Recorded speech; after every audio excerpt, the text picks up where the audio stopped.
Welcome to my class, student. This is English first flight. We are doing the chapter from the Diary of Anne Frank and this is the question answer session. तो अभी तक आपने summary देखा, critical analysis देखा, अब हम इसके question answers देख लेते हैं. Do you keep a diary? Given below under A are some terms we use to describe a written record of personal experience. Can you match them with their descriptions under B? You may look up the terms in a dictionary if you wish. तो बहुत सारे तरीके होते हैं, जैसे journal होता है, diary होता है, लॉग होता है, तो इस तरह से अलग अलग टर्म होते हैं. तो उस हिसाब से मैंने आंसर दिया है, आपको मैच करना है. तो what is journal? A full record of a journey, a period of time or an event written every day. तो जर्नल क्या होता है? पूरा का पूरा रिकॉर्ड होता है एक जर्नी का, किसी भी टाइम पीरियड का, किसी भी इवेंट का, और डेली लिखा जाता है. Diary, a book with a separate space or page for each day in which you write down your thoughts and feelings of what has happened on that day.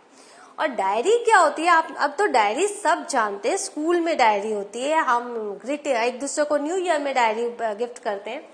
तो diary में हर दिन का देखो डेट लिखा रहता है, और बहुत सारी डायरीज में तो टाइम भी लिखा रहता है. तो इस तरह से इस टाइम आपके साथ क्या हुआ, तो ये एक बुक है विद सेपरेट स्पेस और पेज फॉर ईच डे. हर दिन के लिए एक पेज दिया हुआ है, in which you write down your thoughts and feelings of what has happened on that day. आप सबको एक डायरी लिखनी चाहिए, क्योंकि हर दिन हमारा एक नया दिन होता है और हर दिन हम कुछ सीखते हैं. तो अगर आप उस तरह से एनालाइज करोगे अपने दिन को, तो आप देखोगे आप भी डायरी लिख सकते हो. जब बहुत साल बाद जब वो अपनी पुरानी डायरी को पढ़ते हैं तो वो सारी यादें ताजा हो जाती हैं. तो डायरी लिखना बहुत अच्छी आदत है. Now log, a written record of events with times and dates, usually official. तो लॉग क्या होता है? ये टाइम्स एंड डेट्स के साथ इवेंट्स का एक रिकॉर्ड होता है और ऑफिशियल होता है. ये मेमोइर्स क्या होता है? A record of A persons own life and experiences. कोई फेमस पर्सन का अपना लाइफ, अपना एक्सपीरियंसेस, उसको हम मेमोइर्स बोलते हैं. Now here are some entries from personal record. Use the definitions above to decide which of the entries might be from a diary, a journal, a log or a मेमोइर. तो यहाँ कुछ entries दी गई हैं, आपको बताना है कि ये कहाँ लिखा होगा, जर्नल में या blog में. I woke up very late today and promptly got a scolding from mom. I can't help it. How can I miss the FIFA World Cup matches? तो यहाँ पर जो है ये एक डायरी है, क्योंकि इस डायरी में क्या है, एक पर्सनल इवेंट है, पर्सनल एक्सप्लेनेशन है कि मैं देर से उठा और क्योंकि मैंने फीफा वर्ल्ड कप देखा था तो मैं सुबह जल्दी उठ नहीं सका, तो मम्मी से डांट पड़ी. 10:30 a.m. went to the office of the director. 1 p.m. had lunch with chairman. 5:45 p.m. received Rahul at the airport. 9:30 p.m. dinner at home. It's a log. The ride to Ooty was uneventful. We rested for a while every 50 kilometers or so, and so used the time to capture the magnificent landscape with my handycam. From Ooty we went on to Bangalore. तो ये क्या है, आपको मैंने क्या बताया था, जब एक जर्नी का हम डिटेल लिखते हैं तो this is a journal. What a contrast, the noise and pollution of this once beautiful city really broke my heart. तो वो तो सोच रहे थे कि हम ऊटी जा रहे हैं, इतना अच्छा है, लेकिन ये जो ब्यूटीफुल बैंगलोर का जो है, यहाँ पर जो नॉइज एंड पोल्यूशन था उसने दिल इनका तोड़ दिया. That is it's written in journal. Now, this is how Raj Kapoor found me, all wet and ragged outside RK Studio. He was then looking for just someone like this for a small role in Mera Naam Joker, and he cast me on the spot. The rest, as they say, is history. तो ये किसको, राज कपूर ने किसको found किया? पूरा बारिश में भीगा हुआ outside RK Studio. He was then looking for just someone like this for a small role in मेरा नाम जोकर. तो उसे मेरा नाम जोकर बना रहे थे, तो ऐसे ही किसी की उनको तलाश थी और उन्होंने मुझे कास्ट कर लिया. तो मैंने क्या बोला था, मेमोयर एक फेमस पर्सन लिखता है, तो ये मेमोयर है. नाउ कॉम्प्रिहेंशन क्वेश्चंस कर लेते हैं. What makes writing in a diary a strange experience for Anne Frank? तो डायरी लिखना एक स्ट्रेंज एक्सपीरियंस कैसा था? First she had never written anything like this before, क्योंकि ये जो डायरी उनको 13th बर्थडे में मिली थी तो उसके पहले उन्होंने कभी कुछ ऐसा लिखा नहीं था. And secondly she thought that nobody is going to read or would be interested in her diary. फिर उन्होंने सोचा कि कोई भी मेरी डायरी क्यों पढ़ेगा, किसी को क्या इंटरेस्ट आएगा मेरी डायरी पढ़ने में. हम जो सोचते हैं उसका उल्टा ही होता है. उनकी डायरी सबसे ज्यादा पढ़ी जाने वाली बुक में है. Now why does Anna want to keep a diary, तो क्यों डायरी फिर रखना चाहती थी.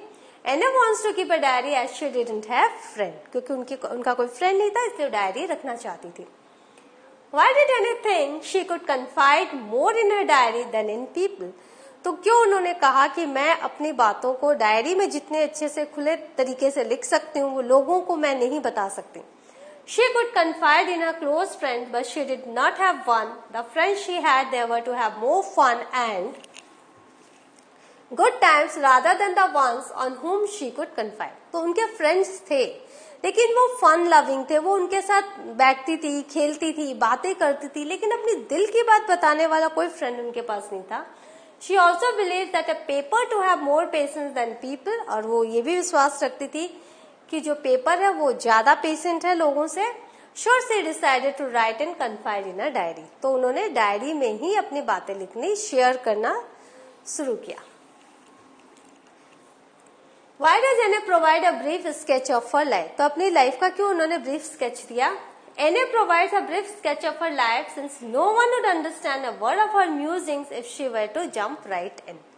तो उन्होंने अपने लाइफ के बारे में थोड़ा सा क्यों ब्रीफ स्केच दिया, क्योंकि ताकि लोग उनको और आसानी से समझ सके, क्योंकि अगर तुरंत वो किसी टॉपिक पे जंप करेंगे तो लोग अंडरस्टैंडिंग करने में कंफ्यूज हो जाएंगे. So she has given a brief sketch of her life. What tells you that Anna loved her grandmother? कैसे पता चलता है कि वो अपनी grandmother को बहुत प्यार करती थी. Her statement that no one could understand her intensity of love for her grandma tells that she loved her grandmother. उन्होंने क्या लिखा कि मेरी अपनी grandmother को प्यार करने की जो इंटेंसिटी है वो कोई नहीं समझ पाएगा. तो यही स्टेटमेंट बताता है कि वो अपनी ग्रैंडमदर को कितना प्यार करती थी. Moreover, the touching gesture of lighting up one candle for grandmother during Anna's birthday is also a poignant reminder of the love for grandma.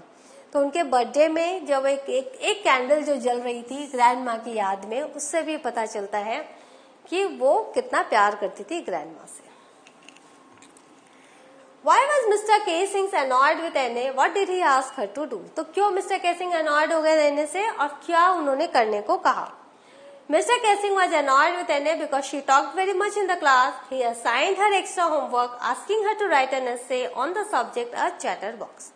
आपको पता है, अभी तक में आपने देखा है मिस्टर कैसिंग बहुत अनॉय हो गए थे Anna से, क्योंकि बहुत ज्यादा बात कर रही थी क्लास में, इसलिए उन्होंने एक्स्ट्रा होमवर्क उसको दिया, एक ऐसे लिखने दिया जो कि सब्जेक्ट क्या था उसका, अ चैटर बॉक्स, एक बातूनी लड़की.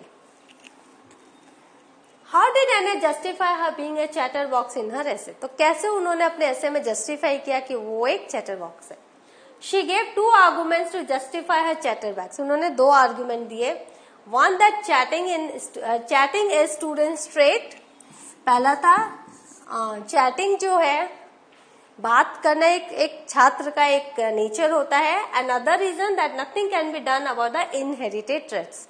और दूसरा रीजन उन्होंने दिया, चूंकि ये मुझे अपनी माँ से मिला है तो मैं कभी भी क्योर नहीं हो सकती, ये कभी भी मुझसे अलग नहीं हो पाएगा. How did Anna justify her being a chatter box in her essay. So she gave 2 arguments to justify chatterbox. One that chatting in students' traits, another reason that nothing can be done about the inherited traits. Even after this, when she kept talking, लेकिन उसके बाद भी जब वो बातें करती रही, the teacher asked her to write on the topic quack quack quack, said Mistress Chatterbox. उन्होंने दिया एक ऐसे कि आपको इसके ऊपर एक ऐसे लिखना है. He was trying to play joke on her, वो उनका मजाक उड़ाना चाहते थे. However, she came up with a brilliant poem, लेकिन उन्होंने बहुत अच्छी कविता लिख दी. And he read this poem in the class. उन्होंने वो पोएम पूरी क्लास को सुनाया, acknowledging its content, और उस जो कंटेंट था उसको एक्नॉलेज किया. Therefore, in regard of these events, Mr. Casing cannot be entirely labeled as a strict teacher. तो हम नहीं कर सकते कि वो एक बहुत स्ट्रिक्ट टीचर थे. He was fun loving too, fun loving teacher भी थे. What made Mr. Kessing allow Anne to talk in class? तो क्यों केसिंग ने अलाउ किया एने को कि बात कर सके क्लास में? Anne was able to justify her talkative nature every time she was punished by Mr. Kessing. तो हर बार उन्होंने, आपको 80 वर्ड्स में लिखना है, तो आप प्लीज ध्यान रखना कि थोड़ा सा स्टोरी भी लिखना पड़ेगा आपको. तो वो जो नेचर है वो हर समय जब भी पनिश करने के लिए आंसर देते थे मिस्टर केसिंग, वो बहुत ही अम्यूजिंग तरीके में इसका आंसर देती थी. On 3 occasions as punishment he gave her topics to write essay on. 3 occasions में उन्होंने उसको ऐसे दिया लिखने. However, in each occasion he was impressed by the manner in which she presented her argument. और हर बार वो बहुत इम्प्रेस हुए कि कैसे उसने अपने आर्गुमेंट्स को प्रेजेंट किया. Finally, Mr. Kessing accepted the fact that Anne would always be that way. तो उन्होंने Anne जैसी है वैसे ही उसको एक्सेप्ट कर लिया. Hence, she was allowed to talk in class. और उनको अलाउ किया कि तुम क्लास में बातें कर सकती हो. Now, was Anne right when she said that the world would not be interested in the musings of a 13-year-old girl? क्या Anne सही थी जब उन्होंने कहा था कि एक 13 साल की लड़की की बातों में वर्ल्ड क्यों इंटरेस्ट लेगा? No, Anne was not right when she said that the world would not be interested in the musing of a 13-year-old girl. There are some examples of diary or journal entries in the before you read.